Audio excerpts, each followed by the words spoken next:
Se eu te dissesse que o presidente Trump está planejando um dos maiores resets econômicos das últimas décadas, e o seu dinheiro pode estar do lado errado desse jogo. O presidente Trump, ele quer um dólar mais fraco. Mas por que o presidente dos Estados Unidos iria querer uma moeda, um dólar mais fraco? E todas essas respostas você vai encontrar aqui nesse vídeo, que eu planejo deixar um pouco mais simples toda essa história e do porquê do Trump estar fazendo esse protecionismo nacional, impondo essas tarifas contra pessoas de fora, contra produtores de fora, e do porquê que ele quer um dólar mais fraco e de onde você deveria colocar o seu dinheiro para aproveitar esse movimento do presidente dos Estados Unidos. Primeiro você tem que entender que depois da Segunda Guerra Mundial, a maioria dos países da Europa estava devastados, devendo até as calças deles, e aí eles decidiram que os Estados Unidos seria um ótimo país para ser o dono da nova moeda global. Resumindo a história, todos os países dariam ouro para os Estados Unidos e eles ganhariam dólares conversíveis em ouro. Enfim, depois de tudo isso, eles decidiram que o dólar seria a nova moeda global. A moeda que todo mundo usaria para transações internacionais, que seria conversível em ouro.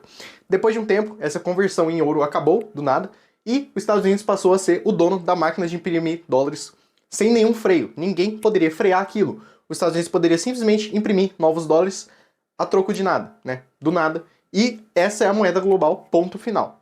Desde então, os Estados Unidos se beneficia de ser o dono da máquina de imprimir o dinheiro global. O que isso significa? Que os Estados Unidos pode inflacionar a moeda deles, que ele vai poder espalhar essa inflação pela economia para 8 bilhões de pessoas. 8 bilhões de pessoas que querem dólar a todo custo, que aceitariam dólar para qualquer coisa.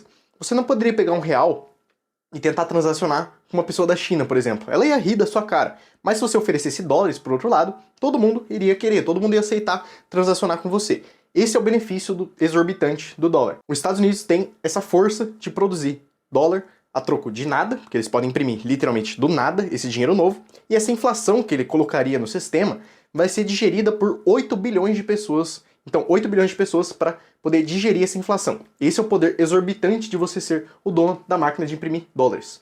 Mas isso também vem com uma fraqueza. E aí tem o bônus e o ônus de você ser o dono da máquina de imprimir dólares, né? Você ser o dono da moeda global. O bônus é esse de você espalhar a sua inflação pelo mundo e você tem esse privilégio exorbitante.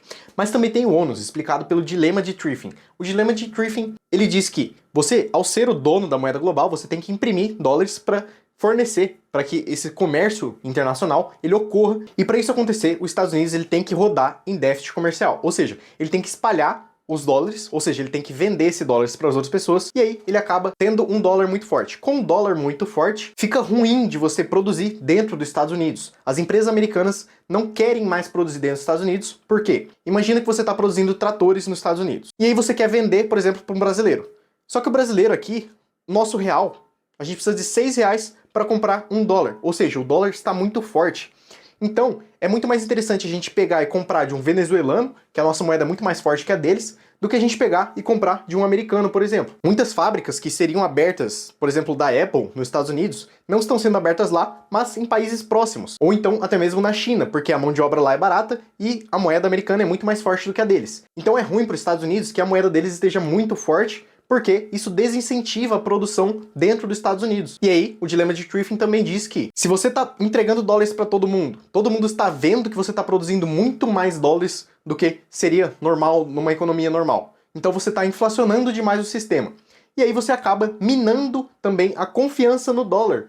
Então você tem esse bônus e esse ônus. Você ganha muito com uma mão, mas você também perde muito com o outro. Por quê? Você não tem mais uma produção forte dentro do país, não tem mais tanta indústria dentro dos Estados Unidos, porque é caro de produzir lá, é caro deles se tornarem competitivos no mercado internacional, porque ninguém quer comprar de alguém que está vendendo em dólares, entendeu? Isso se chama déficit comercial. Esse é o dilema de Triffin. É esse paradoxo de que você tem um dólar muito forte, que por um lado é bom, que você não tem tanta inflação, e aí aquele sonho americano de que os americanos eles ganham muito porque o poder de compra deles é muito forte, só que por outro lado você tem esse ônus de que a sua moeda perde confiança porque você está injetando muito na economia e também você não tem muita indústria produzindo dentro do país, é caro de produzir dentro do país. O que o Trump quer? Ele quer um dólar mais fraco, por quê? Aí vai ser mais barato de produzir dentro do país. As indústrias que começarem a produzir dentro dos Estados Unidos vão ter mais margem de lucro, vão ter mais competitividade no mercado exterior. Então o Trump ele quer esse dólar mais fraco, só que ao mesmo tempo ele não quer perder essa hegemonia do dólar. Ele não quer que o dólar perca esse poder de ser a moeda global. Ele quer manter o bônus de ter a moeda global, só que sem ter o ônus, que é os déficits comerciais, essa industrialização que não ocorre mais nos Estados Unidos, que agora os Estados Unidos ocorre mais a hegemonia por meio de Wall Street e não por uma soberania de produção interna. Então eu separei aqui uma tabelinha. O que está acontecendo atualmente? Em preto aqui a gente tem o atual. O atual é que o dólar está muito forte. O Trump quer um dólar mais fraco. E o que você tem que fazer como investidor, no caso, seria evitar S&P 500. Por quê? O S&P 500 está muito elevado. Ele está nos maiores índices de preço-lucro da história. Ou seja, estão pagando muito mais o lucro do que aquelas empresas normalmente têm. Na média, está muito acima. Ou seja, você não tem uma boa perspectiva, né? Você quer comprar as coisas quando elas estão baratas, não quando elas estão caras com relação ao preço-lucro delas. Então, o atual, o que está acontecendo nos Estados Unidos atual? O déficit comercial. O que o Trump quer? Ele quer reindustrializar a indústria nacional. Ele quer que pare de ter esses déficits para que se torne, com um dólar mais fraco, para que se torne mais fácil de reindustrializar os Estados Unidos, para ter mais indústrias operando dentro dos Estados Unidos. Ainda mais nesse período conturbado de que você pode ter novas guerras, você ter as indústrias ocorrendo dentro do país é essencial em tempos de guerra. Porque se a sua indústria está lá do lado da China, é óbvio que você não vai conseguir pegar os usufrutos, né, os bens que você teria naquela sua indústria. Vai ser facilmente tomado, você não vai conseguir defender ela.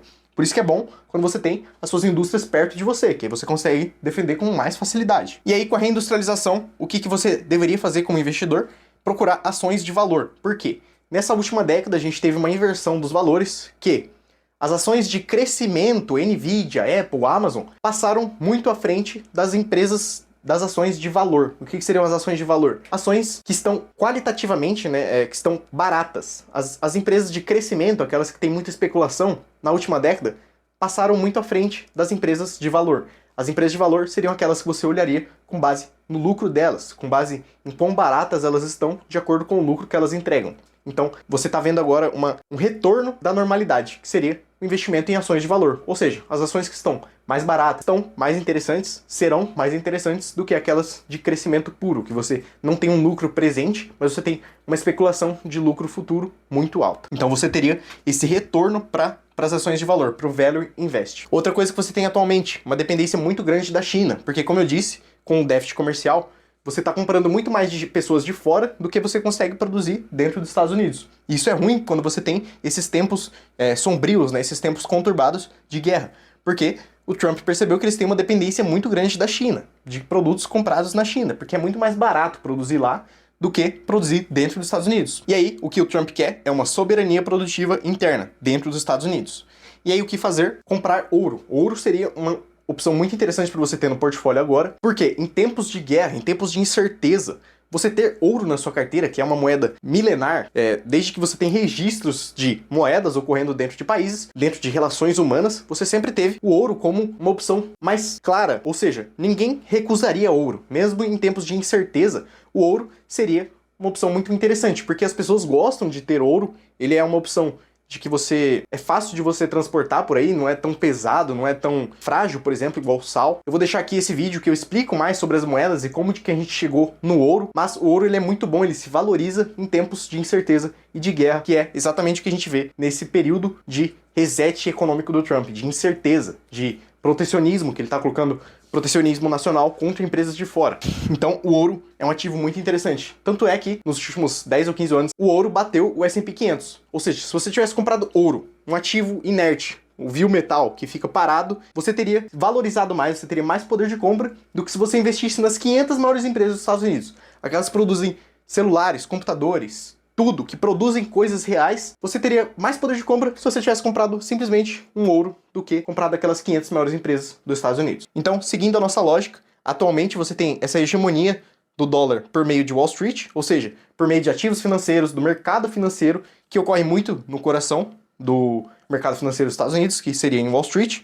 E aí o Trump quer uma hegemonia real, né, de ativos reais, de produção real dentro do país, que não dependa apenas da fragilidade de Wall Street. E o que fazer com isso? Também o Bitcoin. Finalmente chegamos no Bitcoin. Por quê? Imagina que você está tendo essa reconfiguração do mercado global. O Trump fazendo todo esse protecionismo, um dólar mais fraco. Então, toda essa incerteza, com guerras, com não sei o quê, será que o dólar vai realmente continuar a hegemonia dele, que está sendo ameaçada agora? O BRICS querendo criar a própria moeda. a China querendo entrar em guerra, invadindo Taiwan, várias coisas que estão ameaçando o sistema como a gente conhece atualmente, que a gente está vivendo essa Pax Americana, né?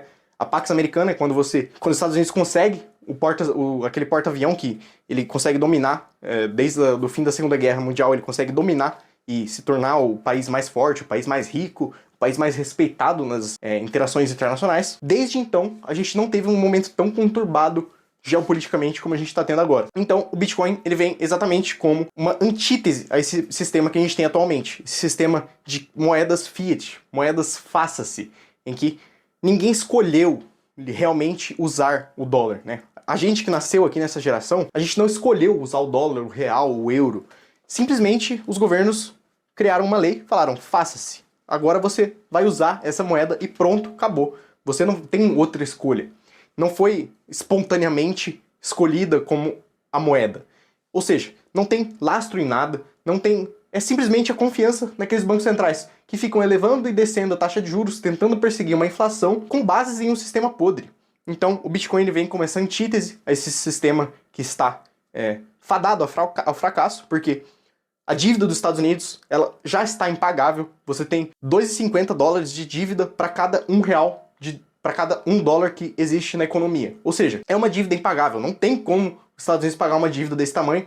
E não é só os Estados Unidos. A Europa, o Brasil, não só os países, as próprias famílias americanas e europeias já não tem mais como pagar essa dívida. É gente defendendo pra gente e uma hora essa bolha estoura. Uma hora esse sistema ele está fadado a falhar. Seja pelo dilema de Triffin, ou seja, por essa falha estrutural do sistema, de que ele é fundado em crédito, em dívidas. Então você ter um ativo que se compromete a ser essa antítese desse sistema financeiro atual, que a gente tem essa base econômica toda errada, é muito interessante. Você estudar um ativo desse que promete ser uma revolução, mesmo que você não entenda tudo do Bitcoin agora, porque é muito difícil de entender, é muito complexo realmente, mas se você não entende tudo, pelo menos pela antifragilidade, pelo modelo Barbell, que eu já ensinei aqui em outros vídeos, se você quiser clicar lá, pode ir, seja pelo modelo Barbell ou seja por realmente entender e querer se expor ao Bitcoin, você deveria ter pelo menos um pouquinho na sua carteira. Então, retomando tudo, um dólar mais fraco, o S&P super valorizado e o Trump querendo reindustrializar a indústria nacional, ao mesmo tempo que ele mantém a soberania, a hegemonia do dólar, e ele tenta se livrar desses déficits comerciais e enfraquecer o dólar para reindustrializar os Estados Unidos. Esse é o grande reset econômico do Trump, e eu já falei aqui para vocês algumas ideias interessantes de que vocês poderiam estudar para ter no portfólio.